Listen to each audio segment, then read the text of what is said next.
Hi guys. Ngayon po. Ay, mali. Welcome back. Welcome back.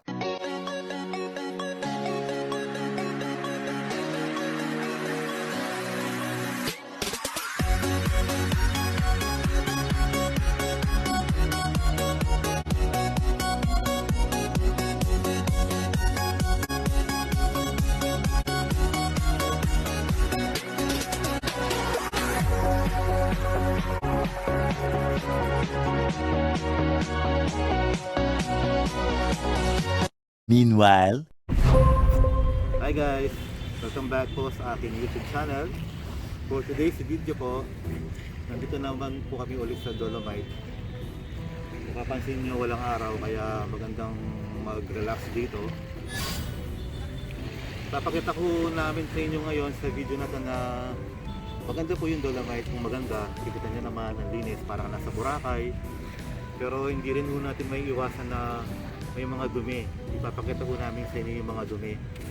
Actually, yung mga duming ito guys, hindi po galing sa mga nagpupunta dito. Hindi galing sa mga tourist, hindi galing sa mga tao, kundi galing po sa ibang area. Sinasama po ng Agos. Like ito guys. Mga ganito guys. Hindi natin alam kung saan ito galing. Ikaw, tikso, saan ito galing? Palagay mo sa Pasig.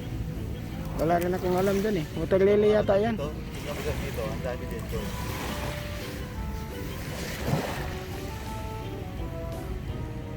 Yan, oh.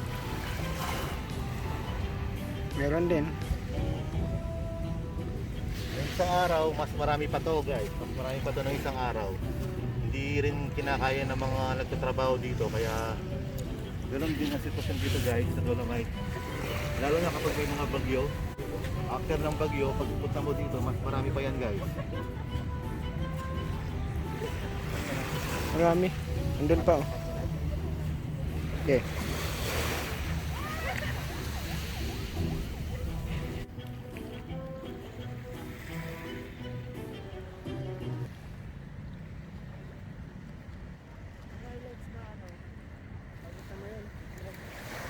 Nakakatawa tingnan.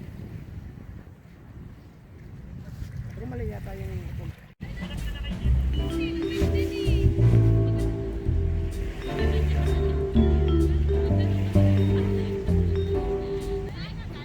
one hour later. So yun guys, parang malapit ng umulan kaya kailangan na namin umalis. Masasabi lang namin guys ay diba, huwag tayo magkalat pag sa Dolomite tayo. Napakaganda guys ng area na to, kaya sana makapunta kayo dito. Pupunta pa kami sa ano guys eh, the Star City na lang. Doon kami magbibideo maya maya ni Tikboy. Siya po yung bago kong ano ngayon, editor. Marami po ako natutunan sa kanya. Sige guys, see you next vlog. Bye. Bye ka na Tikboy. alam.